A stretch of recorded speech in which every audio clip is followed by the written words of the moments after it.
Hey friends, what if I made this? What it is too big? Did I make myself too big here?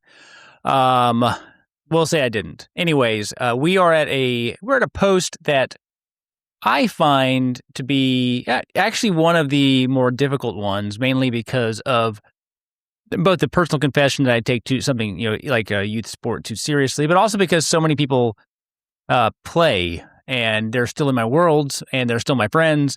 And so I tried to tell this story or give this article in a way that did not say all of you are crazy, but to say I was crazy and maybe some of us are. That was the main goal. And so I do this in a way to talk about how my son who was playing had more awareness than I did about how serious of a grip me watching him play had. And there are some specific times where I have some serious regrets for how I treated him, for how I spoke with him, for all of that. So anyway, so I call this one "Teenage Wisdom's Better Than Dad's" because just because of how convictional he was about his decision, and how I went with it, but it was difficult for me.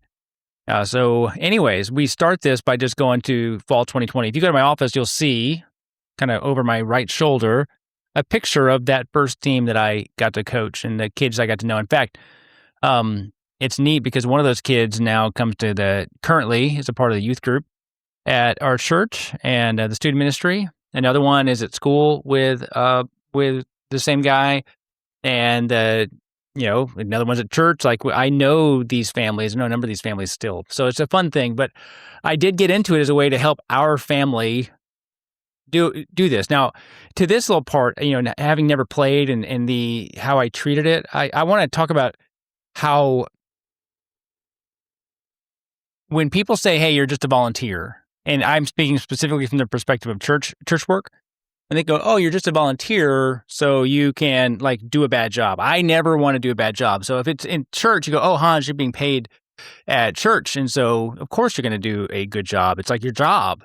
But I'm a volunteer. Well, I'm going to flip that. And so I'm a volunteer youth baseball coach, and I gave all the time, all the money, all the energy that I could give to giving these kids and these families a great experience. And so I really took it seriously, and I wanted to learn every single thing I could. I was looking over here to see if I have any of the coaching books on my shelf, but I don't think I do. So you're lucky for that one because I'd show it to you right now. So I'm doing all this work, trying to piece it together. I want to take it very seriously, and I absolutely loved it. But as you increase, of course, it takes more time. And we tried to always be very boundaried with it. We were serious about how we spent our time. At times we would miss games, or I would miss a game, or Courtney would miss a game, or we'd just say to our kid, "Hey, sorry, we can't be there. You're going to have to get a ride." And we'd miss his game, which he didn't mind. You might remember him showing up in his uniform, and we would just go, "This is just how we're going to have to make it work." But what I'd say is, it's jealous for your time. It's going to take all of it. So I loved it for the relational side, and it was a very important part of our family's growth and development here. And I also found myself to get way too bothered by how it went. So many of my emotions were attached to it. And so for me, it wasn't a good thing. It was not an admirable thing. And so, we, even with our boundaries, it still was not what it should have been for us. And it shouldn't have been that. And so when my son told Courtney that he wanted to be done, I followed up, and I was almost trying to get him to change his mind. It wasn't fully, because I do want him to make his own decision there, but I almost want to try and change his mind. But it was interesting that I was like, "Are you sure? Are you sure? Are you sure?" And he's like, it finally kind of became like a, "Yes, I'm sure. I know I'm sure." And I remember when he said, "I wasn't thinking about this at all, and now I am. So that's one of the reasons that I know it matters. I know that it's important." I go, "Hey, have you prayed about it?" And he goes, "Yeah, I prayed. Yes, Dad. Leave me alone." And so we did commit to be done. And that was over a year ago now.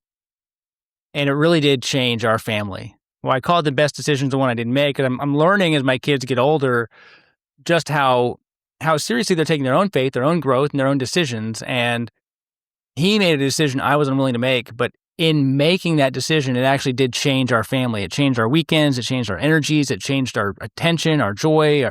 It changed a lot. And I think that while we played, it was really, there were so many ways I could explain that God really seemed to have been providing for us even in those moments. But when it was done, and we walked right on away. And I asked him, I'll say, hey, do you miss playing? Do you miss anything? And he's like, nope, don't miss that at all. And so it was the easiest break after I got over it. And when I got over it, I was able to see just how good it was. Now, this is a funny video. I don't even know if it plays. I don't think I can play it on here.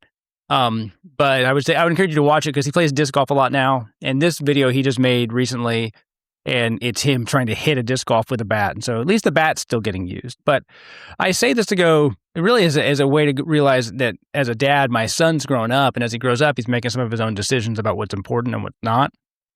And it's amazing that those decisions are positively impacting us. And so I'm very proud of him, and also realizing just how overly important baseball was for me. Can't speak for every person in the room, so to speak, or everybody who might be watching or listening or reading this.